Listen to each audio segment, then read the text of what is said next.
Welcome to Marriage Matters. I'm Tom and this is Barb. And we've been on a marriage journey for 61 years.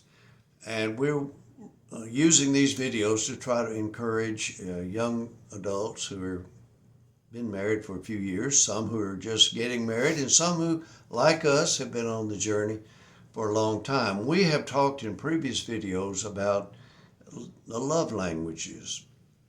And we've shared with you how important that is, that you learn how to speak each other's love language.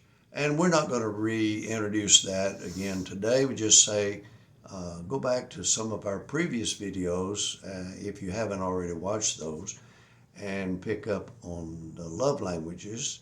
And also, we've talked about his needs, her needs, the title of a book, and that's available out there as well. And so we're convinced that if you meet each other's needs and you speak each other's love language, that you can have a very happy and successful marriage. Now, Barb has done some research lately and tried to condense all this down.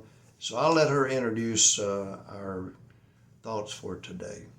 Well, in case you haven't read the books, or you just haven't gotten them yet, or you even don't like a lot of podcasts, we thought we'd make it more simple this time. Just came to me in some of my reading this week that a lot of things that we've said and a lot of books out there, they kind of talk about the same thing, or if we can get some things right, it'll be good.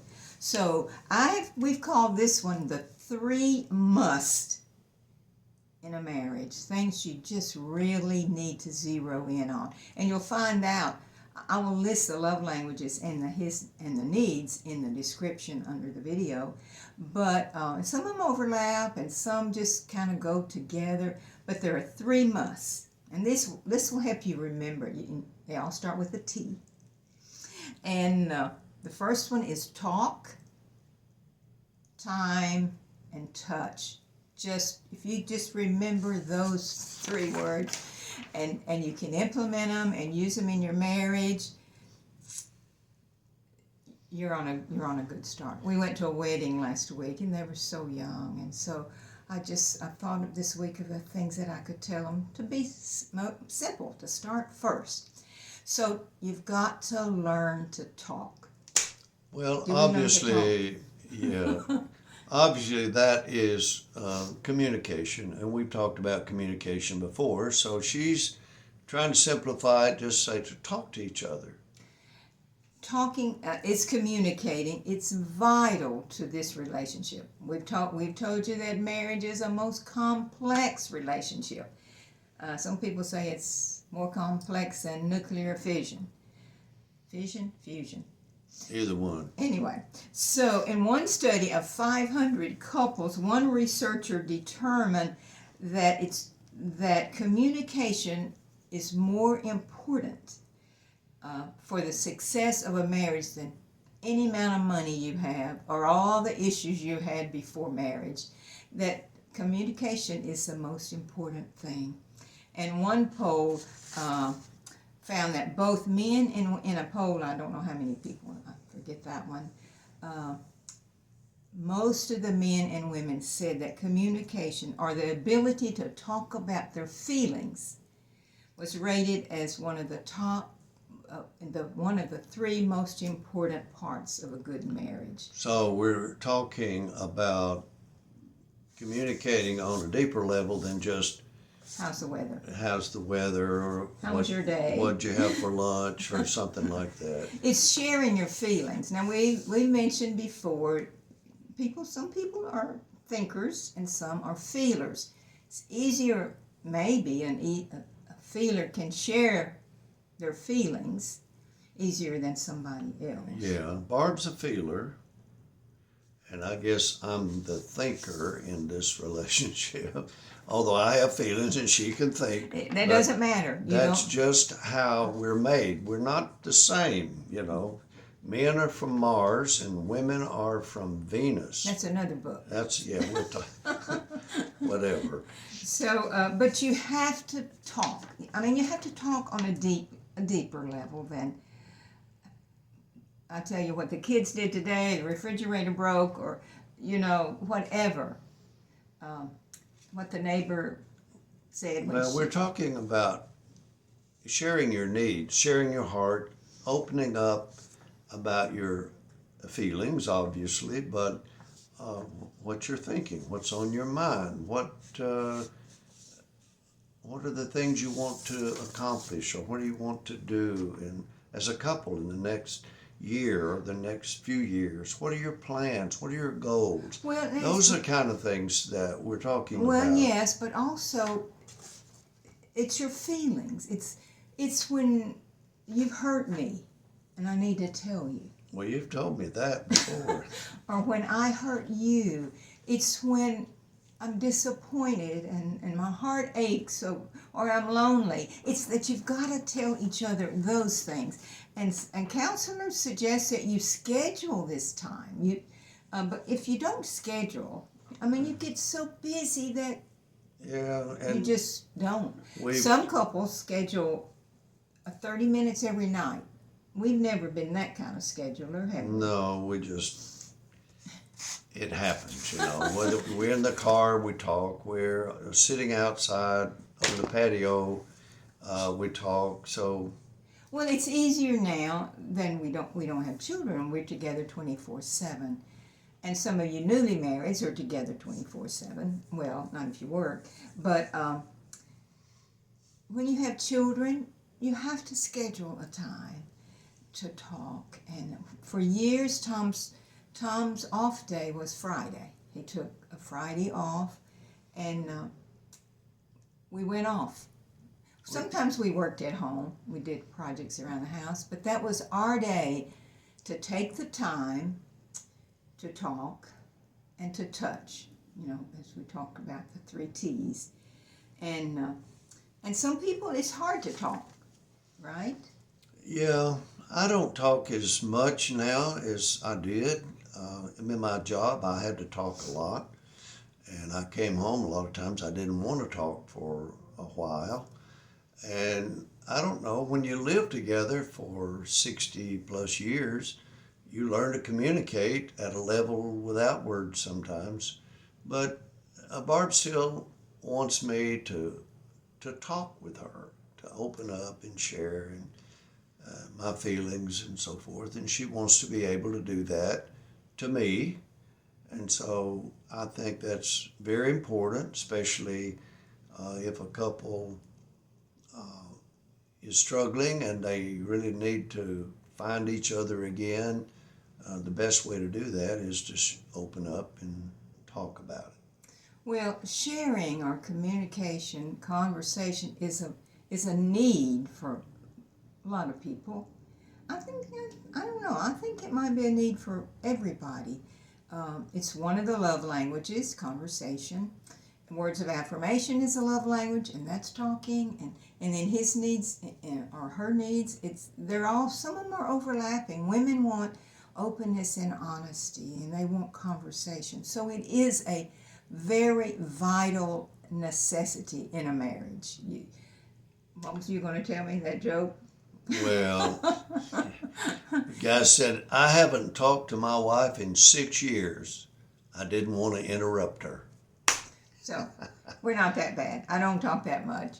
And, do I? Well, not 6 years worth. But, talking is how we become, I let him know who I am. And he will never, when we first married, I didn't share much. It came from a home where I had been called stupid. And, you just don't open up, and you don't share what you're thinking and what you're feeling when you're not real secure who you are. And so Tom taught me how to share my feelings. And so he would say, Barb, I will never know you unless you reveal yourself to me. So he led me to know how to talk of my feelings. in one of the books we've talked about, The Triumphant Marriage, Dr. Warren says that we could multiply the number of successful marriages by hundreds of thousands if people could simply learn to talk and listen. Now, listening is an aspect of conversation, right? Yeah, okay. Well, and the next one was what? Well, no, we're still on talk for a minute. Learning to talk and share. That's all we want to do is talk. Learning to talk and share takes hard work, especially if you weren't raised in a family that talked and shared a lot. And some people need help, whether you read books on conversation or you have to go to counseling.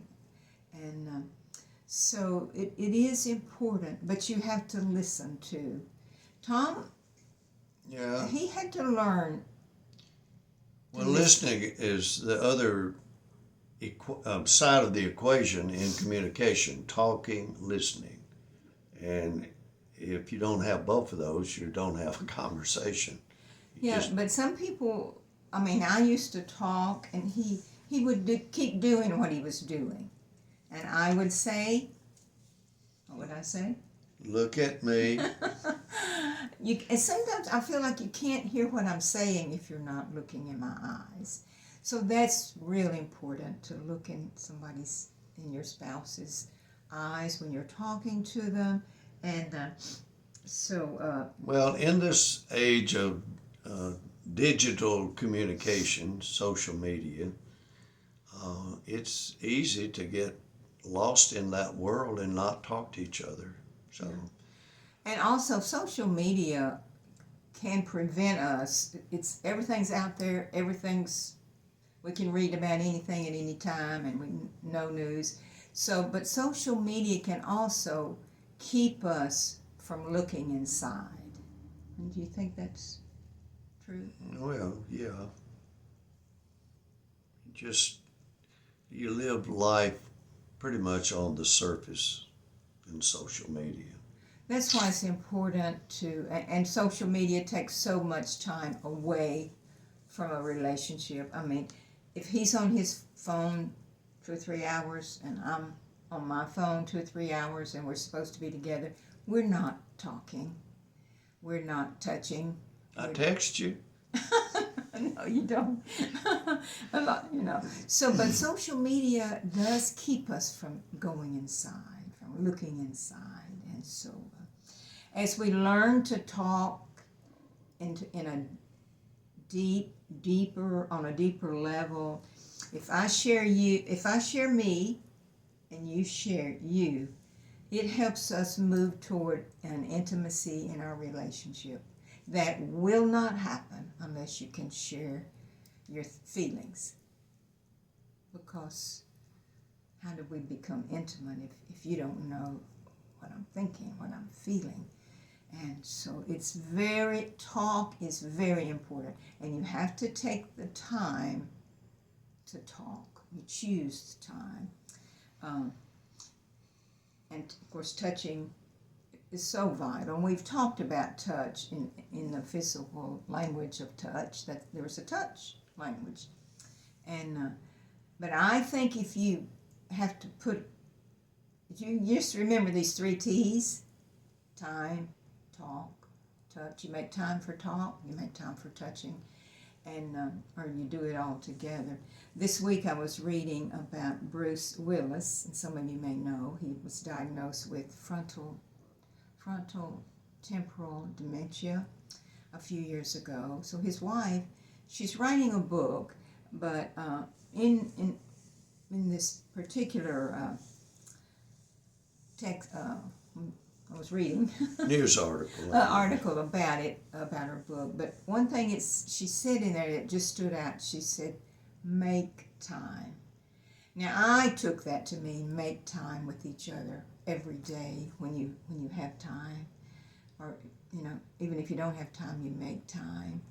And because Bruce Willis is Well, what she's saying is the experience that they're going through right now is reminded her, and probably their daughters, that every day is very important. Every moment is important because once it's gone, it's gone. And if Bruce is drifting off into a dementia world, which is a terrible situation, then they can't communicate with him. So it's important to take time for each other every single day that you have. We had a friend that we just learned yesterday. He had a heart attack, and he was working on a ladder at his house, and he had a heart attack. He's probably about 60 years old. He fell off the ladder, and he was a beautiful man. I loved him, and that's why it's important to make time, to take time, and you don't have to talk all the time. Like Tom said, I mean, sometimes when we go walking or whatever, we don't talk, but we're together. We make time to be together, to enjoy each other.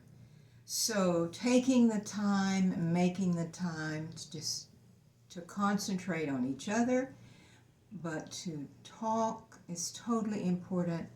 And touch. We've talked some about touch, but I put it in with these talking and time and touch. You can see from our videos that we touch a lot, and it's my love language. That's how I say to Barb, I love you. I don't have to use words, obviously I do, but just to hug her, to touch her. And I think touch is not just a sensual thing. It's vital to who you are. And we've talked about the experiment with babies and not touching some and touching others, how it impacts their lives. We're created to be touched. And she's talked about feelings, and I mean, feelings are part of being touched. And the sensory nerves in our skin and in our body, when you touch someone, they feel that. That's what she's saying. This is how we communicate. And touch has always been such a part of our relationship. When we first did our first marriage video, we called all of our 4 adult children and asked them what was the one thing they remembered or would say about our relationship growing up. And you know what they said? You've always touched. And that, every one of them, on a different phone call. So touching is vital. It's vital for us. It is vital for any relationship. Well, yeah, don't forget, when you start out, you're dating, and then maybe the first few years of marriage, there's a lot of touching going on. Obviously, sexual relations are part of that. But as you get older, sometimes you forget to touch each other. And I've read so many stories in the book, and they never touched. They were living alone. Their children were gone, and the wife was starving for touch. And so if we just remember these 3 things, talk, time, and touch. To me, I wanted to make it simple. I wanted to do a video that just would say, we can do this. We can start this. Because how do you do marriage? 60 years, how do we do it every day? Well, you talk through them, you touch through them, and you take time for each other. It's so vital. I was going to say something and now I forgot what it was. It was important. Oh no, I was going to. I can't think what it was. Well. But anyway, there's just so much. There's no way we can put 60 years in videos. I can't think about it sometimes, and I just want to help. We've got so many notes from people that say, I need to hear positive things about marriage. And so to me, this is a simple, positive message, and anybody can do this. And somebody texted about the last video we did. We talked about losing the spark, and somebody said, what do you do if the spark is gone and you lost it. And I was thinking about in relation to this, you can start by talking, you can start by touching, you can just spend time together, and little by little you go back Well, you to got the to be moment. committed to that, because sometimes people say the spark's gone, it's over, and I'm out of here, Right. and it's too late. But if you're committed to the marriage and to find the spark, you can, I think, by just simply going back to how the spark was there in the first place, and things you can talk about and share your heart and your life. And the spark might come back.